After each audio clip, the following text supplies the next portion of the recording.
Forget everything you think you know about minimalism. I used to think that minimalism was wearing only white, grey, black, having absolutely nothing in your space. Boring, bland, associated with this perfectionism. People think it's about owning less, but it's actually about curating better. And when you start to curate better, everything starts to fall into place. Your mind feels clearer, your space feels lighter, and suddenly getting dressed feels so much easier. You don't have those moments of, what the hell am I gonna wear today? What do I even own? Having a minimalist wardrobe is having a wardrobe that works with you and your lifestyle rather than working against you. And more importantly, what I've discovered myself is that minimalism is not boring. It's not owning 10 neutral, capsule basics. You can still show so much personality through what you wear, but it's more about being intentional with your purchases and knowing what suits you, what you feel amazing in, and then building this wardrobe around that. This is a process I'm going to teach you about how you can get to this place. A way to refine, simplify, and elevate your entire wardrobe and style. Minimalism is not about restriction, it is about intention. So I'm going to teach you about the history of minimalism, why it's important,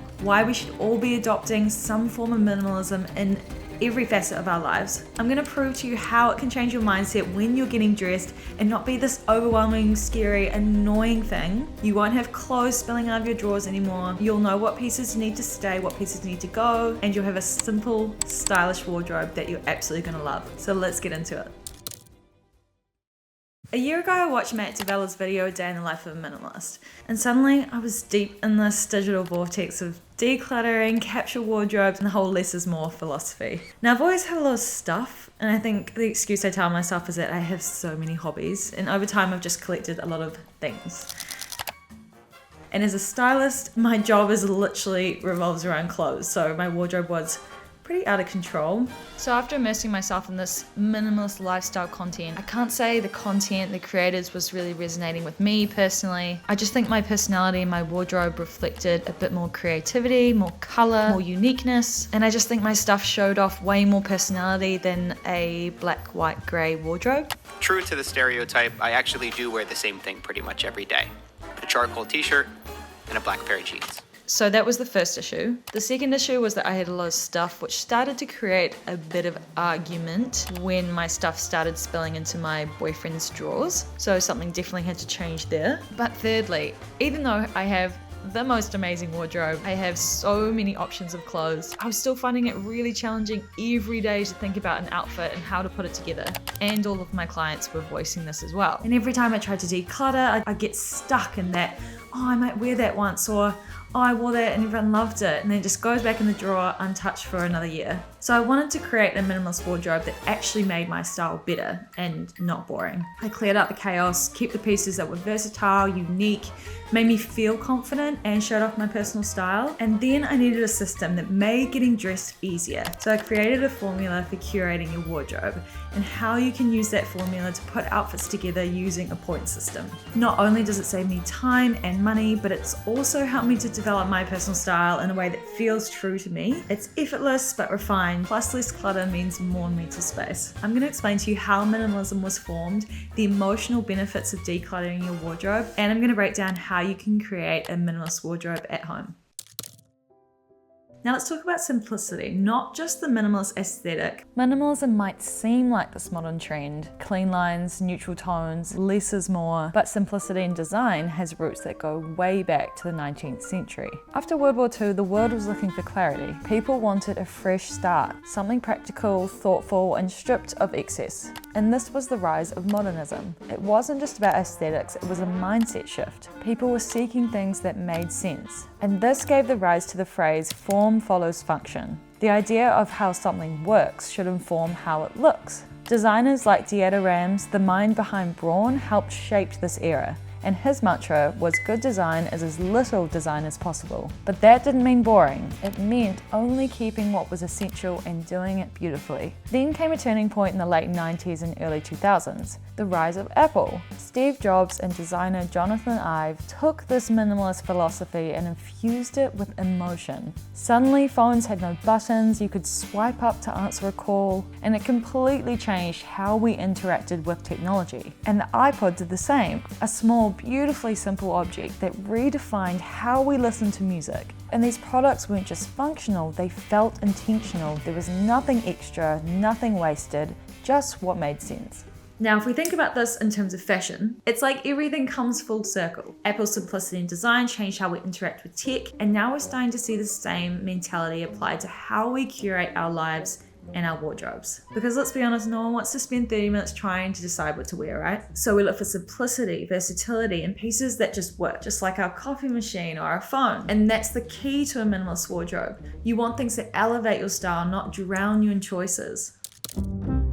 Have you ever found yourself staring at your wardrobe, unable to decide what to wear because everything just feels like an option, and yet nothing feels right? Or you're scrolling through your Instagram feed, feeling like you're drowning in new trends, whether it's cowhide, colourful stockings. 2025 fashion trends, part 2. Talk about spring fashion trends for 2025. 10 fashion trends that are going to be huge this spring. And then somehow you just left more confused. That's what we call choice overload. It's that moment when too many options actually makes it harder to make a decision. And even when you make that decision, it leaves you feeling unsatisfied. And the paradox is the more we're given to choose from, the less we actually feel in control. A perfect example of this is the famous jam study from Barry Schwartz. In his book, The Paradox of Choice, he found that when people were presented with 24 types of jams, they were overwhelmed and either didn't buy anything or felt regret afterwards. But when they only had 6 options, they were not only more likely to purchase, they also felt more satisfied with the decision. So the result, fewer options can lead to clearer choices and greater satisfaction. So this isn't just this abstract psychological theory, it's something we feel every day. Think about the last time you're in a store, or you're scrolling through hundreds of items on ASOS, trying to pick the perfect outfit, or the example of choosing something to eat at a restaurant. You're so hungry, you get to the menu and there's like 50 different options, and you freeze, don't know what to choose, and then you suddenly choose too quickly, unsure of your decision,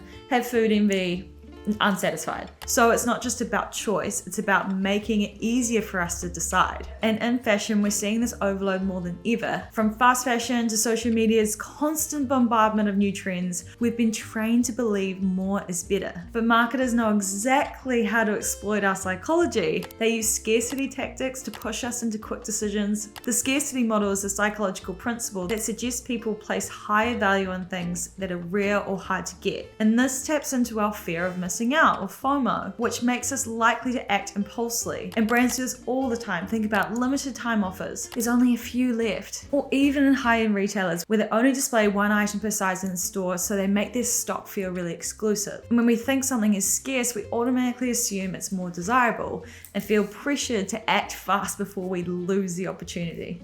But here's what's really interesting. It's been proven that fewer choices actually make us feel more empowered. And when a brand carefully curates what they offer, whether it's a capsule wardrobe, a limited product drop, or this minimal boutique experience, it removes the decision fatigue and allows us to feel more confident in our purchases. And that's exactly why those luxury brands don't just rely on price to create exclusivity. They use scarcity by limiting production, restricting access, and controlling their distribution. Apple does the same thing in their retail stores as well. Instead of overwhelming customers with rows of the identical iPhone, they showcase just one of each item in each color, and it declutters the space, makes it feel easier for you to focus, and gives the impression that each product is carefully a considered choice. So we're constantly bombarded with new trends and endless options, and the most powerful brands and the most satisfying wardrobes aren't about having more, they're about having the right things. So curating a wardrobe that aligns with your personal style and purpose makes decisions easier and way more fulfilling. And the more simple your options, the more satisfied you'll actually feel, and the more confident you'll have in what you choose to wear. Now, I've gone through the importance of this exercise and why it will genuinely make your life easier and declutter your mind for the day. So let's build your minimalist wardrobe. When it comes to designing your minimalist wardrobe, I like to think of it in 4 tiers, which is a system rooted in both function and self-expression. Your foundation is like a part of you. If you're 30 seconds before you had to leave the house or you were blindfolded, what is the piece or pieces that you would pick? And these are pieces that surpass any sort of season. For me, it's a basic white t-shirt and blue jeans. For someone else, it could be a slip dress, it could be some tailored trousers, a button-up shirt. So if you basically close your eyes and reach for something in your wardrobe, what would you pick? And this isn't leisure wear, I don't want to see your Lululemon tights in here.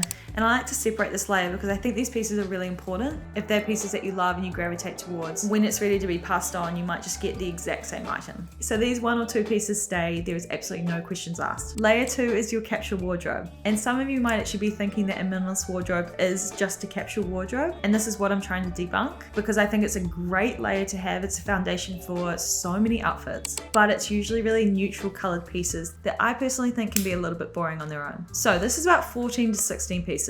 They're everything from top, bottoms, accessories, footwear, outerwear. I like to think this layer inspired by the row. They're really sleek, minimalist, elevated basics. And I can't even tell you how important it is to focus on quality in these pieces. They will get so much wear. They're really timeless designs, so they'll last a long time in your wardrobe unless you buy them really cheap and bad quality. So you want to make sure they maintain their value over time. If ever I'm showing a client a formula of creating an outfit, I like to always start as the capsule, as the base of the outfit, and then we layer with the other tiers on top. You can't really go wrong with this, and I'll show you in a sec. So these are 14 to 16 pieces. They're neutral colors. A neutral color for you might look different to someone else, but I strongly recommend white, gray, black, beige, brown, potentially a light blue, potentially a navy.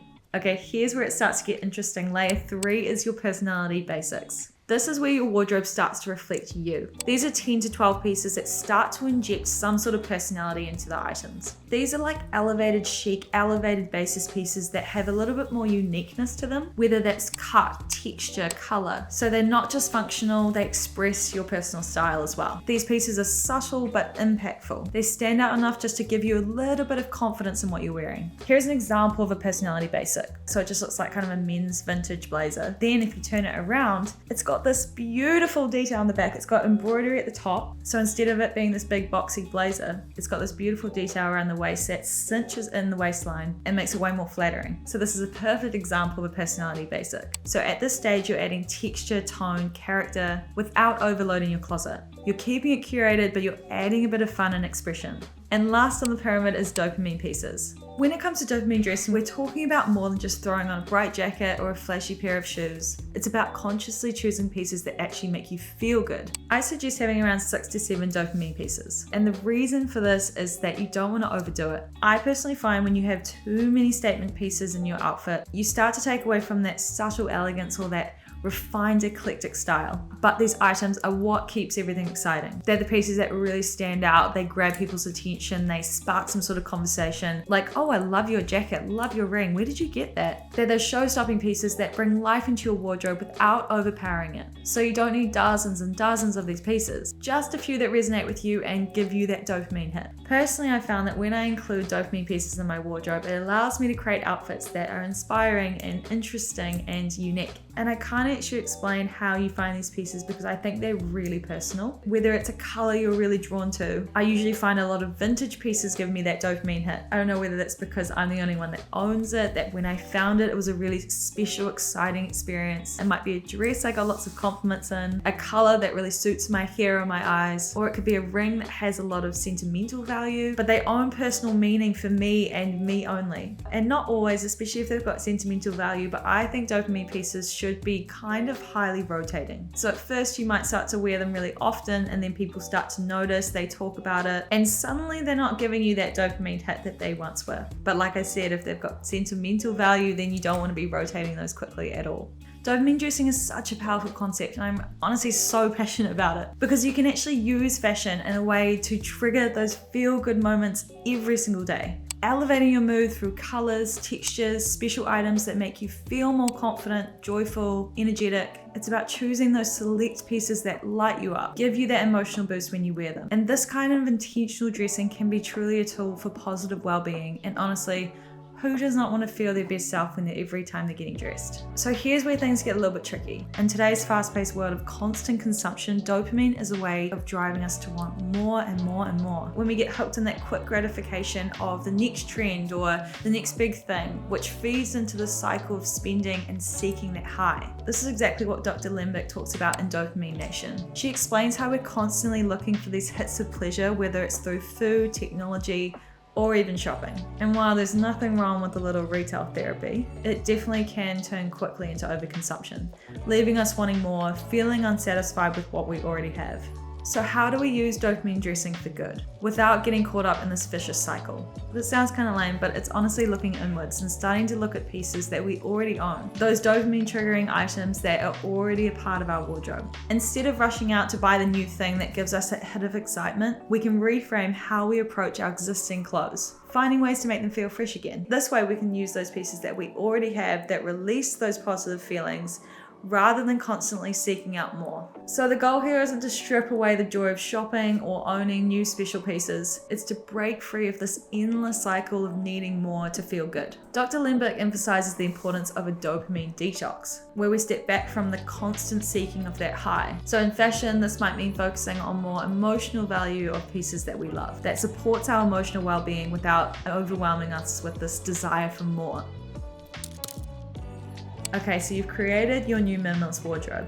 How do you create an outfit? So off the back of this, I've created an outfit score guide. Your foundation and capsule wardrobe are 1 point. Your personality basics are 2 points and your dopamine pieces are 3 points. So for a balanced stylish look, you want to aim between 7 and 10 points. And for a more statement bolder look, you want to aim for 10 to 12 plus. And I definitely recommend having at least 1 or 2 pieces that are personality basics or dopamine pieces. So I hope this has been helpful for you. If you'd like this guide for yourself, you can purchase it and a Canva template in the link below, where you'll be able to add your own pieces from your own wardrobe and then create outfits from it as well. I'd love to know if this was helpful for you. Please leave a comment. And this was so fun. I'll see you next time.